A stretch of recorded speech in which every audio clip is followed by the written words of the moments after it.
Hello साथियों, एक बार फिर स्वागत है। मैं विकास आपके फिर अगले लेक्चर में आपका स्वागत करता हूं। साथियों, आज हम लोग क्लास 10 का फिजिक्स बात करेंगे, है ना। क्लास 10 का क्या बात करेंगे?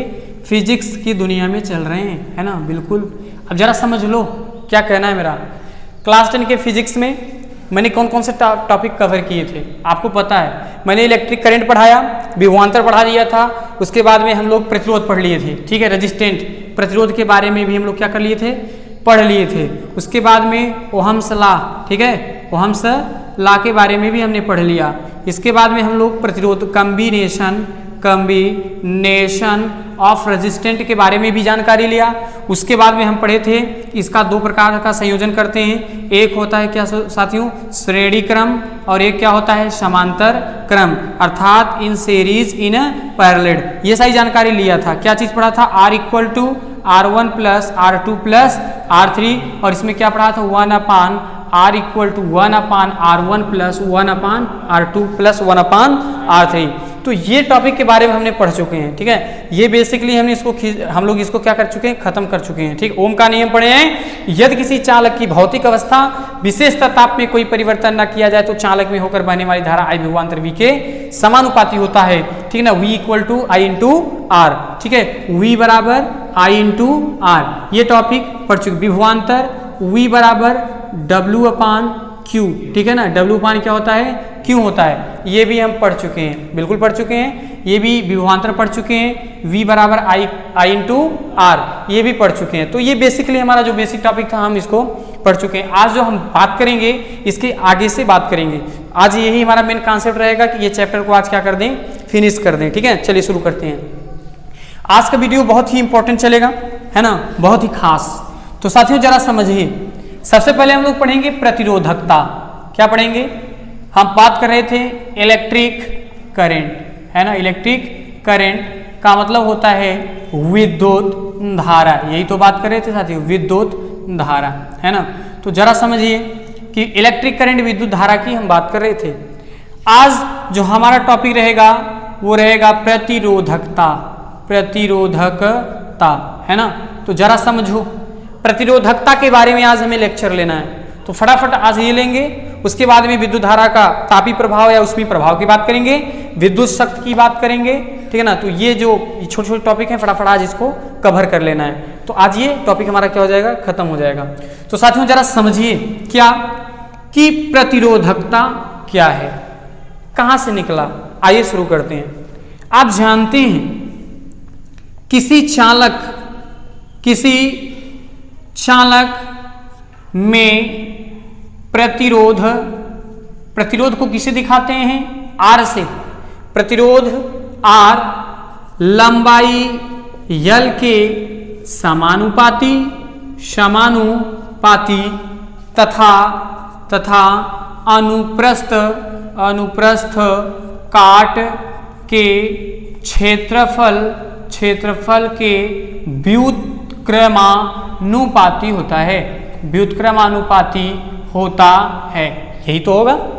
देखिए जो ये R है, क्या R माने रेजिस्टेंट, ये समानुपाती है लंबाई के, अर्थात ये प्रतिरोध का मान बढ़ेगा तो लंबाई भी क्या करेगी, बढ़ेगी। तो ये हो जाएगा समीकरण नंबर 1। फिर क्या कह रहा है कि अनुप्रस्थ काट के क्षेत्रफल अर्थात R प्रोपोर्शनल टू 1/, क्या हो जाएगा, A, ठीक है। अनुप्रस्थ काट के क्षेत्रफल A के क्या होगा, व्युत्क्रमानुपाती माने उल्टा होगा। ये हो जाएगा समीकरण नंबर 2। इसका मान बढ़ाएंगे ये घटेगा, लेकिन इसका मान अगर बढ़ाएंगे तो ये क्या करेगा, घटेगा। तो साथियों व्युत्क्रमानुपाती का मतलब एक बढ़ा तो एक घटा। अब क्या लिखेंगे, लिखेंगे समीकरण 1 व समीकरण 2 से। तो साथियों समीकरण 1 और 2 क्या है, R मिल रहा है। R equal to L into क्या हो जाएगा, 1/A।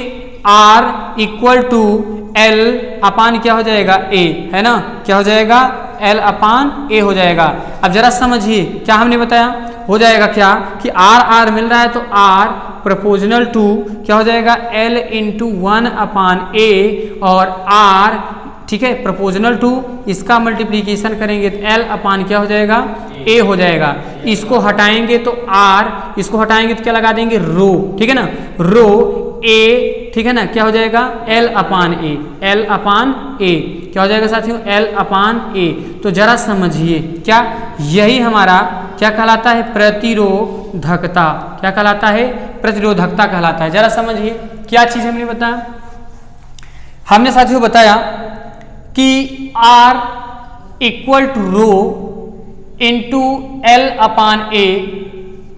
यहां जो रो है इसे क्या कहते हैं, रो, ठीक। और ये क्या है, ये प्रतिरोधकता है।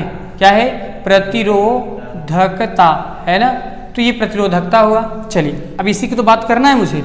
अब लिखेंगे क्या, अगर मुझे इसकी वैल्यू चाहिए, ठीक है, इसकी वैल्यू चाहिए तो कैसे मिलेगा, तो R equal to rho into L, क्योंकि ये इसका होगा अपान ए हुआ, इसका मल्टीप्लाई, इसका गुणा कर देंगे तो क्या आ जाएगा साथियों, जल्दी बताइए कितना आ जाएगा, आ जाएगा rho into L equal to R into क्या आ गया, ए आ गया।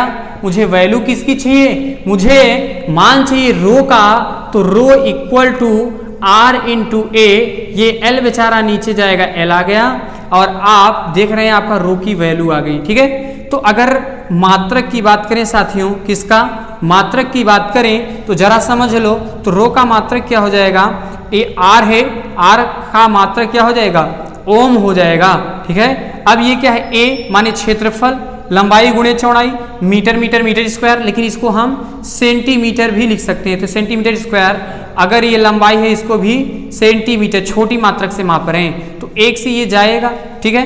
तो क्या आ जाएगा, आ जाएगा ओम, क्या आ जाएगा साथियों जल्दी बताइए, ओम, ठीक है, इंटू सेंटीमीटर, है ना।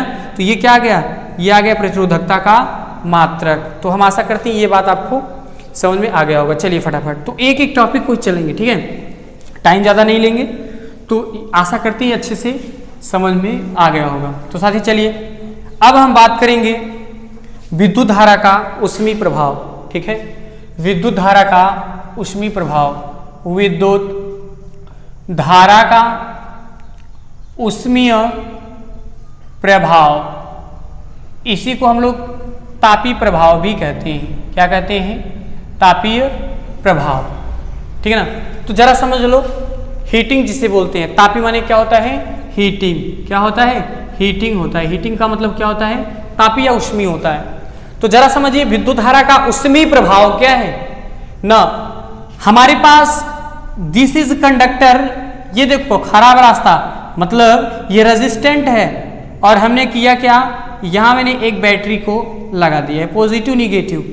अब करेंगे क्या, ये तो रेजिस्टेंट है, और ये हमारा क्या है, वोल्टेज फ्लो हो रही है, क्या करंट हो रही है ना, बिल्कुल हो रही है, ये करंट फ्लो हो रही है। जरा समझो विद्युत धारा का ऊष्मीय प्रभाव क्या है।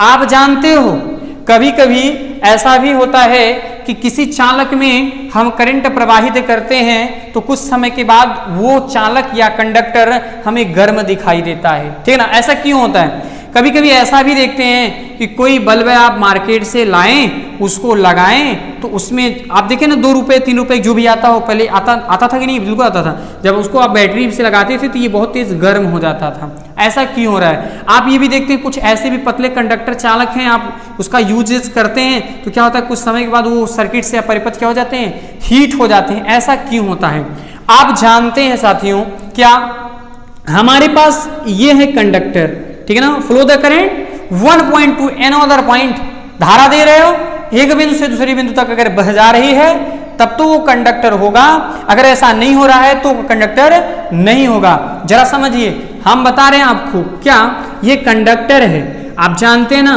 कंडक्टर, कंडक्टर में इलेक्ट्रॉन, क्या चीज, इलेक्ट्रॉन की मात्रा क्या होती है, अधिक होती है, किसमें, कंडक्टर में, और ये इसमें चालकता ज्यादा होती है, इसमें क्या होता है, करंट आसानी से क्या करता है, फ्लो करता है, अत्यधिक मात्रा में फ्लो करता है। तो हमने क्या बताया, हमने यही ने बताया क्या चीज, कि हमारे पास एक कंडक्टर है, अब ये चालक है, इसमें अधिक मात्रा में क्या होंगे, इलेक्ट्रॉन होंगे।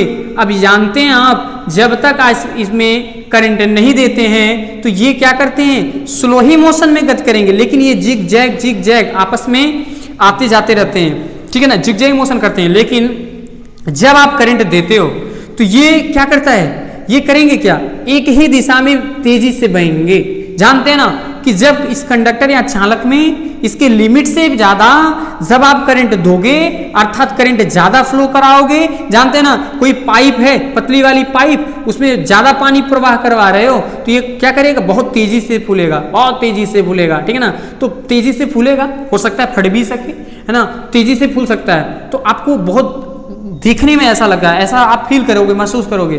तो आप सोचो जरा, तो अब ये क्या करेगा, जब आप ज्यादा दोगे तो इसमें तेजी से करंट फ्लो करेगा।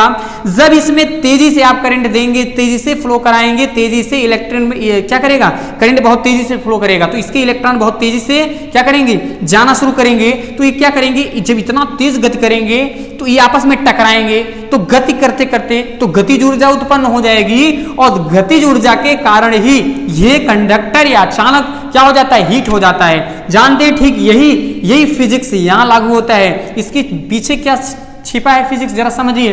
अब इसमें करेंगे क्या कि जैसे ही आप इसमें करंट देंगे, चलो कम दिए ठीक है, पर अधिकतर ज्यादा मात्रा में दिए तो ये इलेक्ट्रॉन जब अधिक मात्रा में देंगे तो क्या करेगा, तेजी से फ्लो करेगा। जब तेजी से फ्लो करेगा तो ये क्या होगा, कंडक्टर हमारा हीट हो जाएगा। यहां क्या हुआ कि विद्युत धारा का, ठीक है ना, विद्युत धारा का इलेक्ट्रिक करंट का, ठीक है ना, इस किसमें, हीट में बदल गया, किसमें बदल गया, हीटिंग में चेंज हो गया, ठीक है। हीटिंग एनर्जी में क्या हो गई, चेंज हो गई, अर्थात विद्युत धारा का ऊष्मा में परिवर्तन हो गया। आप कुछ ऐसा भी कह सकते हैं कि जब किसी कंडक्टर या चालक में विद्युत धारा प्रवाहित किया जाता है, जब वह विद्युत धारा किसमें परिवर्तन हो जाता है, उसमें ऊष्मा में परिवर्तन हो जाता है, ताप में परिवर्तन हो जाता है, एनर्जी में परिवर्तन हो जाता है। इस पूरे सिचुएशन, इस पूरे घटना को हम लोग क्या कहते हैं, विद्युत धारा का ऊष्मीय प्रभाव या विद्युत धारा का क्या कहते हैं, तापीय प्रभाव कहा जाता है। हम आशा करते हैं ये बात आपको समझ में आ गई होगी। तो चलिए हम बात करते हैं अब क्या होगा साथियों, जरा समझो क्या चीज। अब आप जानते हैं इससे कुछ फार्मूले निकलेंगे, बहुत इंपॉर्टेंट निकलेंगे, पेपर में पूछता है तो आपको एक चीज याद होना चाहिए, है ना। तो जरा समझो, आप जानते हैं कि V इक्वल टू क्या होता है, W अपान Q, विभवांतर V बराबर W अपान Q। एक चीज साथियों याद भी रखना, क्या कि जो इसमें कार्य आप जितना वर्क करोगे, ठीक है, वह ऊष्मा कह सकते हैं या ऊर्जा कह सकते हैं, बराबर होगा। अर्थात जो ये हम W कार्य करेंगे वो ऊष्मा U की क्या होगा, बराबर होगा। ये हमेशा अपने दिमाग में बैठा लीजिए। अगर ये दिमाग में बैठा लिए ना तो ये बहुत आसान, बहुत देखिए अभी बहुत मजा आने वाला है, ठीक है। तो कार्य जो होगा किसके बराबर होगा, ऊष्मा के बराबर होगा। कार्य मतलब W, वो ऊष्मा U के क्या होगा, बराबर हो जाएगा। तो V equal to W upon Q हम जानते हैं, बिल्कुल। इसका मल्टीप्लीकेशन करेंगे तो आ जाएगा कितना, W equal to V into क्या आ जाएगा, Q। इसे हम कैपिटल में भी लिख सकते हैं, कोई दिक्कत नहीं है। तो साथियों इसका नाम रखेंगे समीकरण नंबर 1 रखा। तो आप अभी पढ़े कि W किसके बराबर है, U के, तो ये भी तो U हो जाएगा, U equal to V into Q हो गया। हुआ कि नहीं होगा, बिल्कुल हुआ। अब साथियों करेंगे क्या, लिखेंगे, चूंकि हम जानते हैं Q बराबर क्या होता है, I इंटू T, होता है कि नहीं होता है। तो लिखेंगे Q का मान समीकरण एक में रखने पर, समीकरण 1 क्या है साथियों, W बराबर V into Q, W equal to V into Q का मान कितना दिया है, I इंटू T। तो अब देख रहे हैं ना, U किसके बराबर होगा, U के बराबर होगा। W किसके बराबर, U के, तो क्या हो जाएगा, V into I into T। देख रहे हैं ना, इसका नाम रखेंगे समीकरण नंबर 2। हम जानते हैं, क्या जानते हैं साथियों, क्या जानते हैं कि V इक्वल टू कितना होता है, I इंटू R। आप पढ़ के आए होंगे ओम के नियम से, ठीक है। ये चूंकि हम जानते हैं V बराबर I इंटू R। अब लिखेंगे V का मान समीकरण किस में रख दें भैया, किस में रख दें, समीकरण 2 में। समीकरण 2 में रखने पर समीकरण 2 क्या है, W बराबर W इक्वल टू क्या दिया है, V into I into T। अब देखिए जरा, तो W इक्वल टू V का मान कितना है, I इंटू R, फिर इंटू क्या दिया है, कितना दिया है, इंटू I इंटू T। तो W इक्वल टू I का I के साथ गुणा करेंगे, क्या हो जाएगा, I square into R into T. जरा समझिए, तो ये W है तो U के भी बराबर हो जाएगा, तो क्या हो जाएगा I² into R into T. तो साथियों जरा याद रखिएगा, इसे हम लोग जूल का नियम भी कहते हैं। क्या कहते हैं? जूल का नियम भी कहते हैं। याद रखिए, कोई अगर आपसे पूछे कि जूल का नियम क्या है तो आप बताइएगा U = I² into R into T.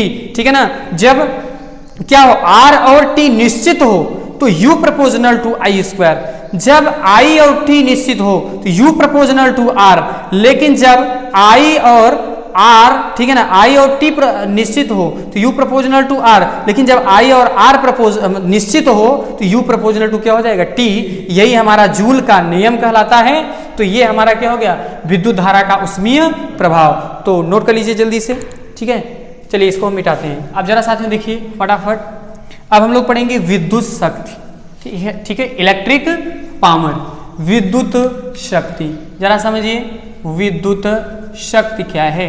विद्युत शक्ति को हम लोग कहते हैं इलेक्ट्रिक पावर, POWER, है ना। तो विद्युत शक्ति क्या है जरा समझो। अब विद्युत शक्ति क्या है, इसे हम P से दिखाते हैं और W अपान क्या हो जाएगा? T। ठीक है, तो विद्युत शक्ति क्या है। अब जरा समझो, हमारे पास ये कोई, मान लीजिए कोई भी वस्तु है, कोई सिस्टम है, मोबाइल है, इसको हम चार्ज करेंगे तो चार्ज करने में जो हमारी एनर्जी खर्च होगी, जो हमारी एनर्जी व्यय होगी, वही हमारा विद्युत शक्ति कहलाता है या हमारा इलेक्ट्रिक पावर कहलाता है, या सामर्थ्य भी इसे कहते हैं। आपसे कोई पूछे कि विद्युत शक्ति क्या है तो आप बताइएगा किसी भी परिपथ में लिख दे रहे हैं हम। ठीक है ना, यहाँ लिख दे रहे हैं। ठीक है, लिख दे रहे हैं, नोट कर लीजिएगा। ठीक है, क्या लिख दे रहे हैं? किसी परिपथ में, परिपथ का मतलब सर्किट, किसी परिपथ में धारा प्रवाहित करने में खर्च की गई या व्यय की गई ऊर्जा, ठीक है ना, क्या कहलाएगी? विद्युत शक्ति या इलेक्ट्रिक पावर कहलाता है। तो साथियों जरा समझिए, क्या अगर इसकी यूनिट की बात करें, मात्रक की बात करें, तो क्या हो जाएगा? यूनिट ऑफ किसका? P का। तो unit of P equal to unit of किसका? W अपान क्या हो जाएगा? यूनिट ऑफ क्या हो जाएगा? T, है ना, बिल्कुल हो जाएगा। अब क्या करेंगे, ये तो हो गया होगा ना, इसकी विदाई कर दें। चलो जगह स्वस्थ। अब क्या हो जाएगा? हो जाएगा साथियों क्या? इक्वल टू कार्य का मात्रक होता है जूल और समय का मात्रक होता है सेकेंड, तो ये हो जाएगा जूल इंटू सेकेंड इनवर्स, या इसे हम वाट या 1 वाट भी लिख सकते हैं। क्या लिख सकते हैं? इसे 1 वाट लिख सकते हैं। क्या लिख सकते हैं? वाट लिख सकते हैं, है ना। अब जरा समझिए, ठीक है, किसी भी परिपथ में 1 सेकंड में अगर 1 जूल कार्य करना पड़ता है तब वह 1 वाट के बराबर होता है। ठीक है ना। क्या हमने बताया कि किसी भी परिपथ में, क्या मैंने बताया? किसी परिपथ में 1 सेकंड में, ठीक है, यदि 1 जूल कार्य करना पड़े तो वह 1 किसके बराबर होगा? 1 वाट के बराबर होगा। ठीक है ना। जो ये पूरी घटना किस पर डिपेंड थी? विद्युत शक्ति, इलेक्ट्रिक पावर पर डिपेंड थी। तो साथियों हमने जो भी टॉपिक था एनसीईआरटी पैटर्न से मैंने एक टॉपिक मैंने क्या कर दिया? पढ़ा दिया। अब भी जो भी अगर बचा आप कमेंट करिएगा, आपको नेक्स्ट वीडियो में मिलेगा। ठीक है ना। अब बच्चा है इसका न्यूमेरिकल, तो एक वीडियो में न्यूमेरिकल आ जाएगा, तो इसी पर हमारे चैप्टर क्या हो जाएगा? खत्म। ठीक है ना। उसके बाद में एक हम लोग पढ़ेंगे चुंबक वाला पार्ट पढ़ेंगे। ठीक है, तो वो भी बहुत जल्दी हम लोग खत्म कर लेंगे। तो बेसिकली बहुत ही इंटरेस्टिंग चैप्टर था, हमने बहुत कुछ इसमें सीखा। ठीक है साथियों, तो अगर आपको ये वीडियो अच्छा लगता है तो वीडियो को लाइक करें, वीडियो को शेयर करें, कमेंट करें, लाइक करें। ठीक है ना। बहुत बहुत धन्यवाद।